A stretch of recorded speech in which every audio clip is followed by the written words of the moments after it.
আমার গাড়ি হচ্ছে 37 কিলোতে চলতেছে, তারপরও দেখেন বাস আমাকে কি পরিমাণ হর্ন দিতেছে। আমি তাকে একটু দয়া করে সাইড দিছি, এই যে অবস্থা দেখছেন। 30 কিলোতে চালায় আমাকে বাস মনে হয় চাপা দিয়ে মেরেই ফেলবে। এই হচ্ছে অবস্থা।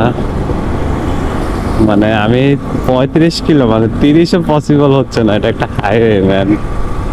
যাই হোক, মানে যদি আমাদের মাননীয় প্রশাসনের ব্যক্তিরা যদি এই ভিডিওটা দেখা থাকে তাহলে আশা করি খুশি হব। লাইক 40-এ গাড়ি চালাচ্ছি, তারপরও আমাকে সব ওভারটেক করে চলে যাচ্ছে। বিশেষ করে যখন এখন যদিও পিছে ক্রাউড নাই, একটু ক্রাউড হইলে বুঝতে পারবে, যদিও একটু ক্রাউড ছিল। এই হচ্ছে অবস্থা। আমি 40-এ চালাচ্ছি, তারপরে মনে হচ্ছে অটো আমার সামনে, যে আমার যে সামনে যে অটোটা চলতেছে, ধরেন আমি গতিটা একটু কমায় দিই, যদি অটো আমার অনেক আগে আছে। এই হচ্ছে অবস্থা। সো আমাদের মাননীয় ব্যক্তিরা যেন এই ভিডিওটা দেখে থাকে।